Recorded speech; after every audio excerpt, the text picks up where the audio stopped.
Christmas cake, Buche De Noel, yule, whatever you call it, this cake is a must on my holiday table.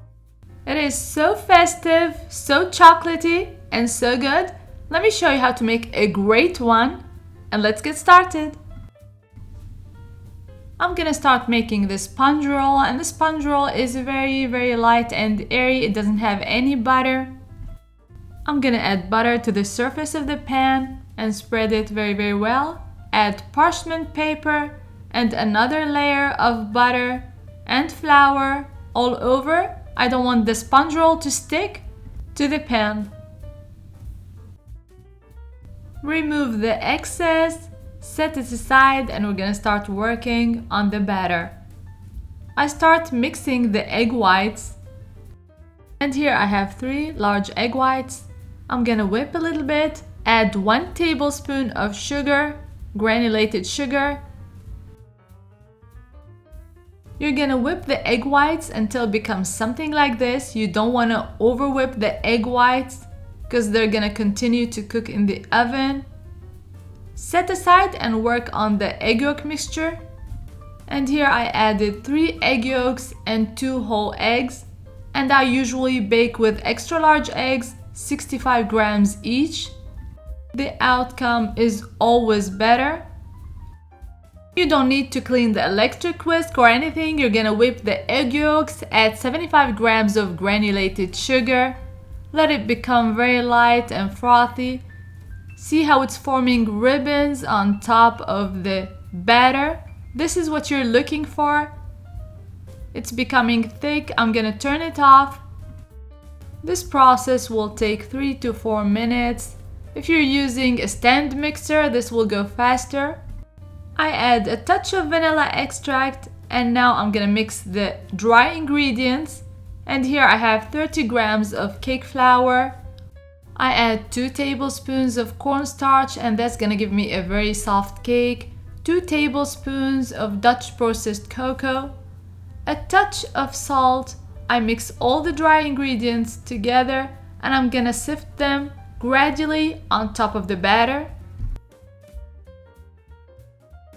You're gonna mix the dry ingredients very gently, just like you're seeing here, until all the dry ingredients are absorbed and incorporated well. And that's gonna take a couple of minutes because you don't want to use the whisk. You're gonna use the rubber spatula and fold just like this.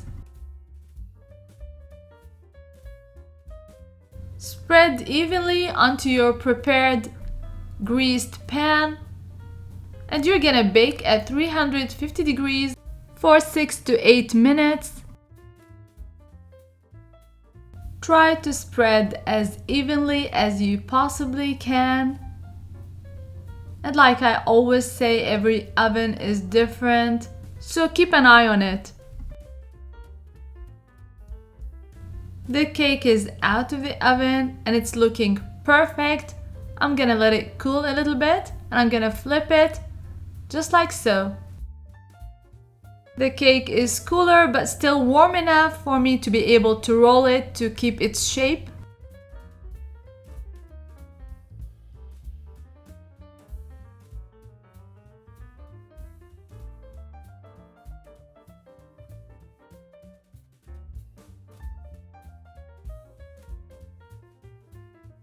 I set it aside and I'm gonna work on the filling.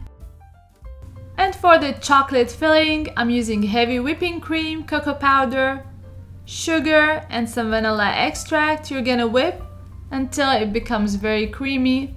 And with whipping cream, you don't want to over whip. You have to be very careful.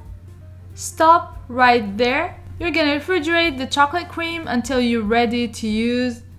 And as always, I'll leave all the amounts and all the ingredients in the description box below, so check it out. Unroll the chocolate sponge cake, and you're gonna spread the whole thing evenly. Make sure the sponge roll is cooled down completely before you add the whipping cream. When you make this cake right, it literally melts in your mouth. You have to be careful to do these 3 things right. Mix the egg yolks very well, and don't overmix the batter when you add the flour, and don't overcook in the oven.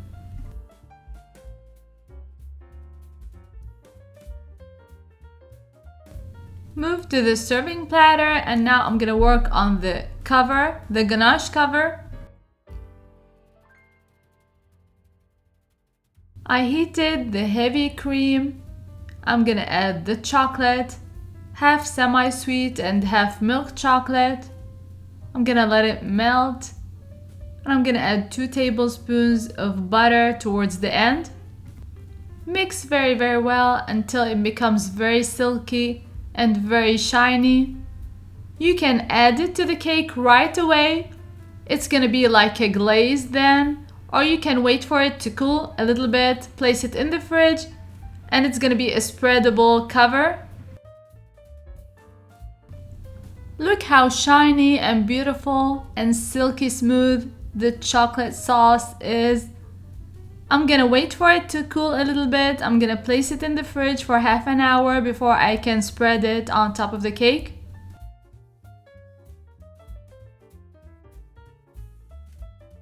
This cake will taste better if you leave it for a day or 2 in the fridge.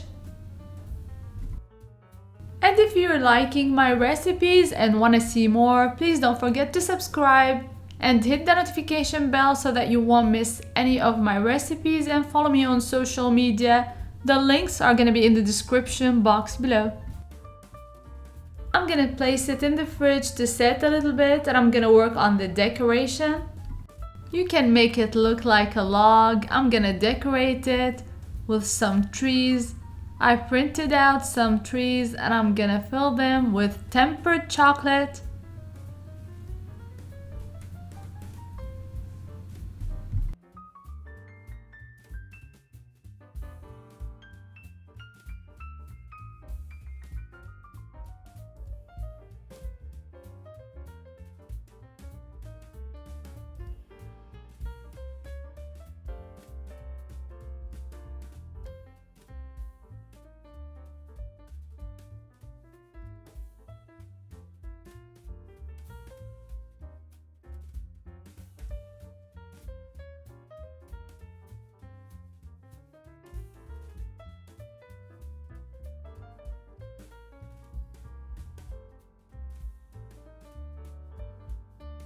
I'm slicing a piece, and I'm gonna set it somewhere in the middle just to give the look of a log.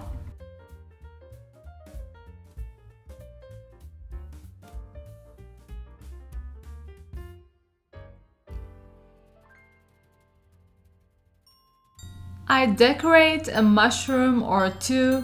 You can make the mushroom out of meringue cookie or marzipan or even fondant. You can add some gold dust to the chocolate to give it a glamorous look. You can achieve this look, or you can achieve the fun, whimsical mushroom look.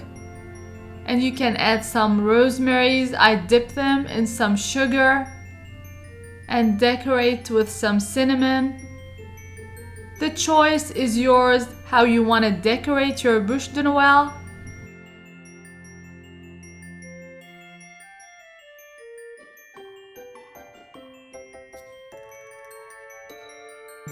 Finish the look with some cinnamon sticks and a little bit of granulated sugar to give the snow effect. I'm really happy with how this cake turned out. The taste was amazing, so moist, and it melts in your mouth. I hope you give it a try soon and leave me a comment in the comments box below. And until next time, bon appétit!